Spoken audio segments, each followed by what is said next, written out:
Who will win? The bravest man on earth, or 1,000 German soldiers? We're going to witness the most impossible battle of World War II. One soldier, one eye, one night against an entire enemy garrison occupying a Dutch city. No backup, no radio, no chance. But before dawn breaks, one side will run, one side will stand victorious, and the outcome will shock you. This is the true story of the ghost who liberated a city in just 6 hours. It's 11:47 p.m. on April 13, 1945, on the southeastern perimeter of Zwolle, Netherlands. Private Léo Major, 24 years old, is staring at the body of Corporal Welle Arsenault, his best friend, killed seconds ago by German machine gun fire. Major wears an eye patch over his left socket, courtesy of a phosphorus grenade on D-Day.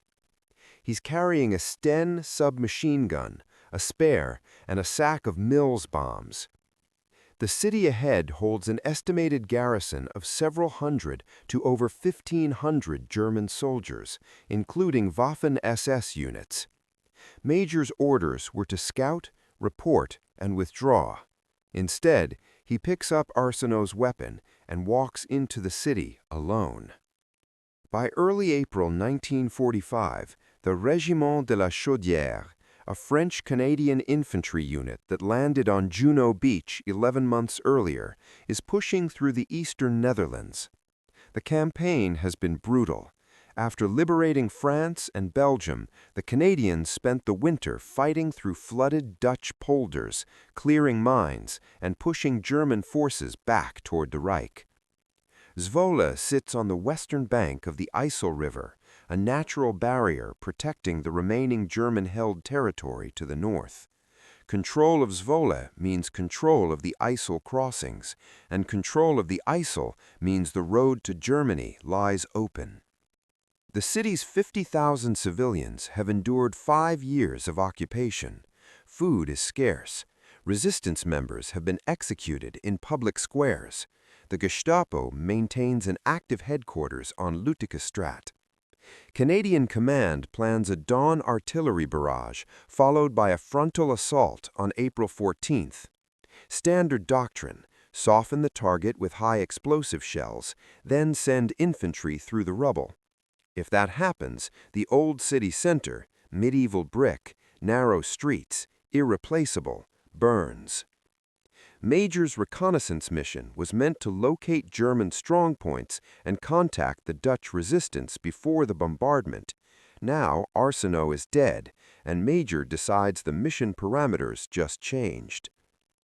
The Sten Mark II is a 9mm blowback submachine gun, cycling at 550 rounds per minute with a 32-round magazine.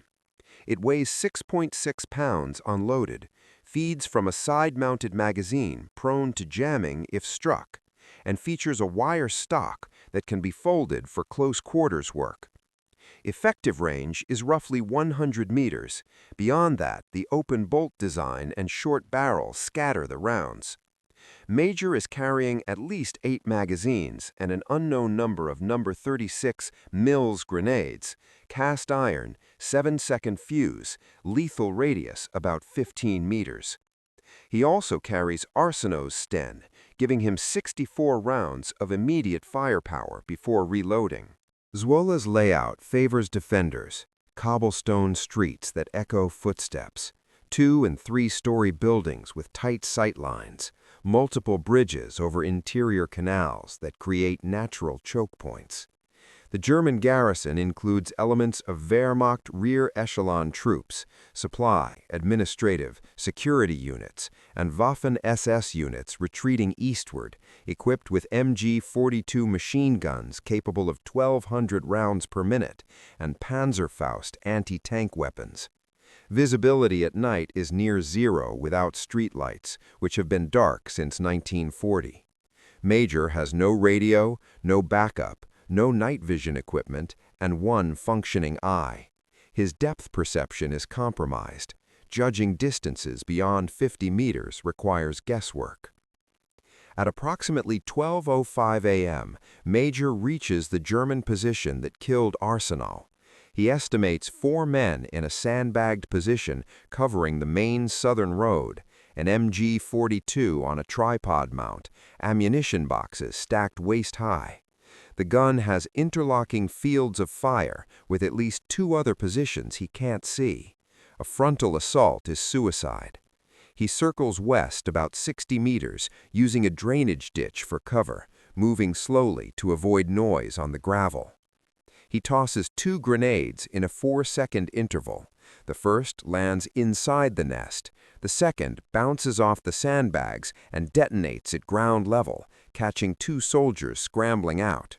He empties a Sten magazine into the smoke, 32 rounds in 3 seconds, and moves before return fire arrives.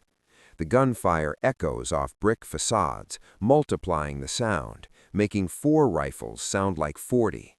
First impression established. Heavy contact at the south gate.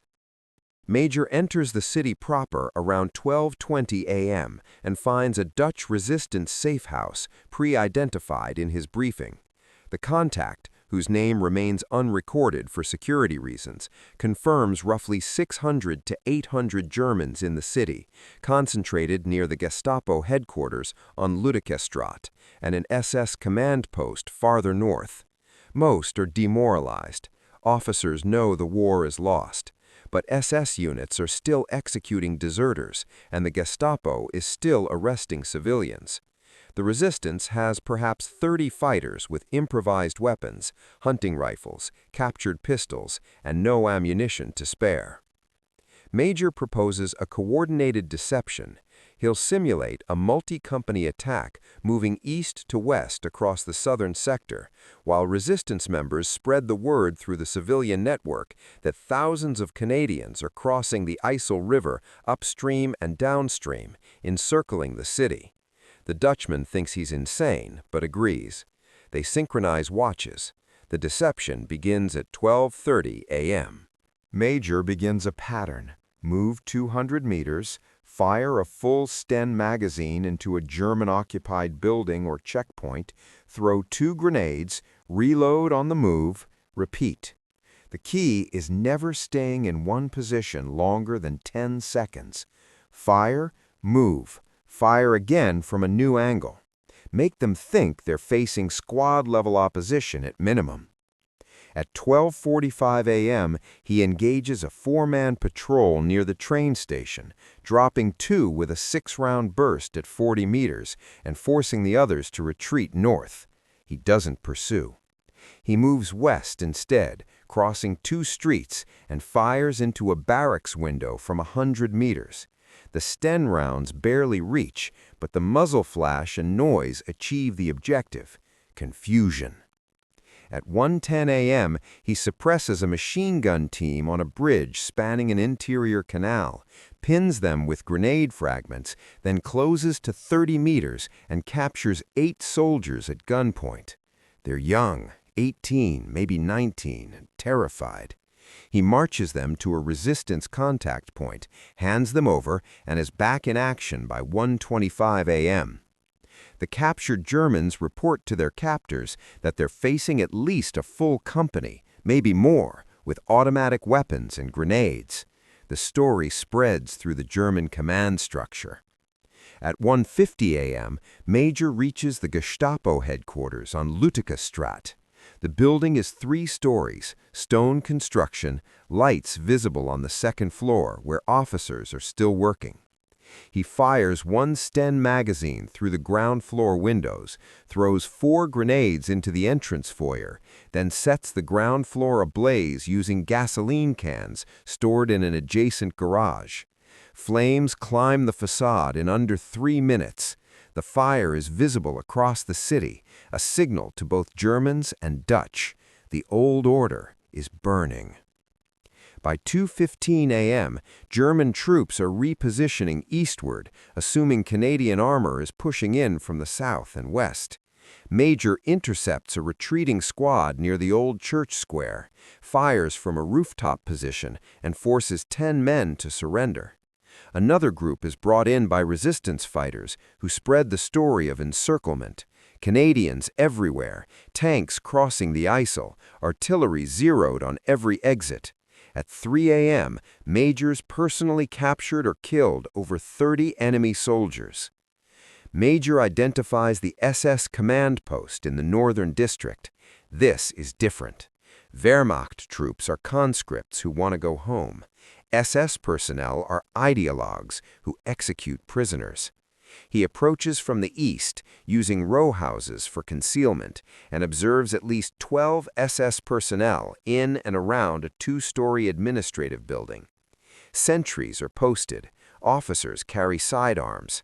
These men will fight. He opens fire from 60 meters, killing an officer on the front steps and wounding 2 others.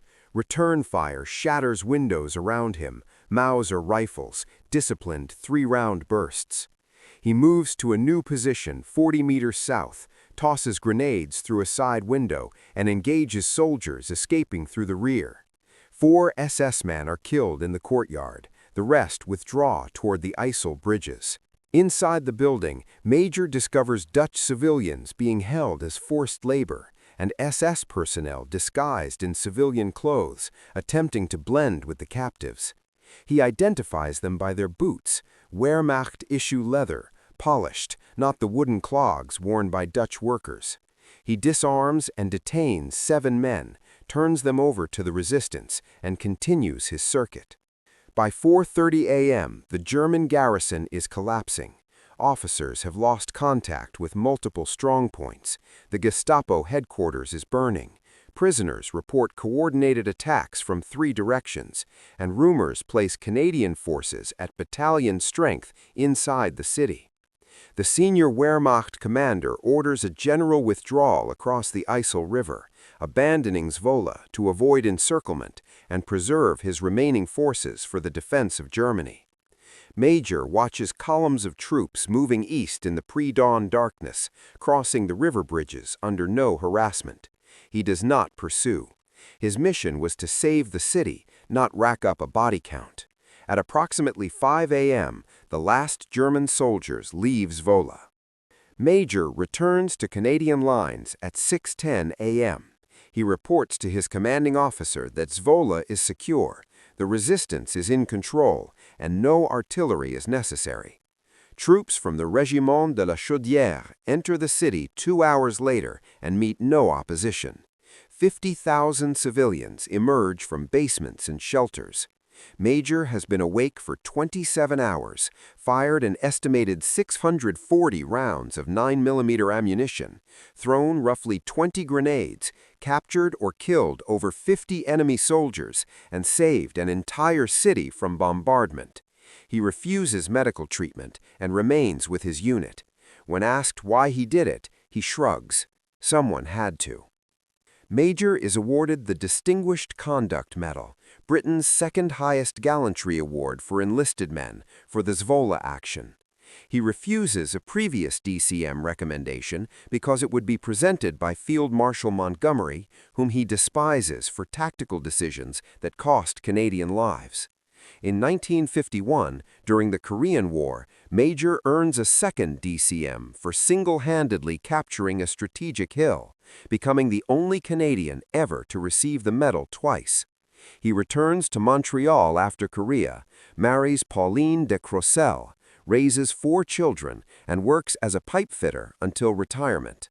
He dies in 2008 at age 87. In Zwolle, a street is named Léo Major, and a memorial plaque marks the southern gate where Arsenault fell. The city he saved in 6 hours remembers him every Liberation Day.